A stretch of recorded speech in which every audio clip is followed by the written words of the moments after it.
18th century Dublin, the expectations for most women were limited by their means. Some faced a life of hard labor to feed themselves and their children. Others enjoyed a life of comfort, but saw little of the world beyond their homes. A few entered religious life and dedicated their days to prayer. And then there was Catherine.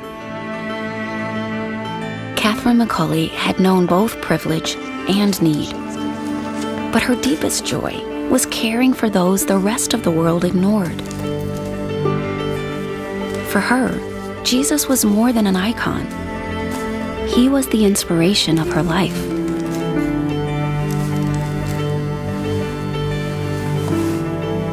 As a young woman without parents or husband, she was taken in by a wealthy and generous couple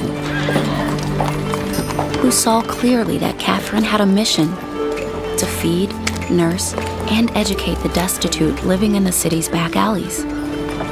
So they equipped her with a carriage and the resources to do what she was driven to do. One day, Catherine witnessed a baby girl cruelly thrown out of a cellar so she would die in the street. Perhaps others would have rescued the child, but she did more.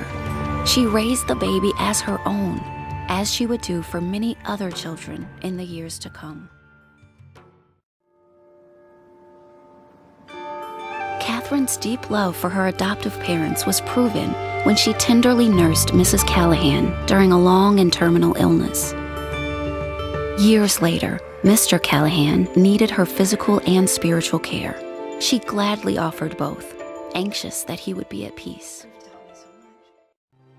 Confident that Catherine would spend the rest of her life serving others, Mr. Callahan bequeathed his entire fortune to her. With the resources God provided, she decided to build an impressive 3-story house.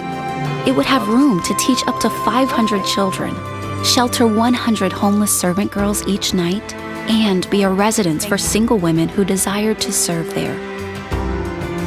When it opened its doors in 1827, it was christened the House of Mercy. The house still endures, as does its purpose. With over 40 hospitals and 40,000 co-workers, Mercy extends the healing ministry of Jesus. And our desire is to keep growing. Catherine and the women working alongside her became the Sisters of Mercy. Unlike most religious orders of the time, they were not cloistered. They walked into the back alleys every day to meet the needs of women, men, and children. Because of this desire to go where they were needed, they became known as the Walking Sisters, and their ministry grew quickly. Catherine believed the purpose of life was to more fully experience the love of God and then freely share that love with others.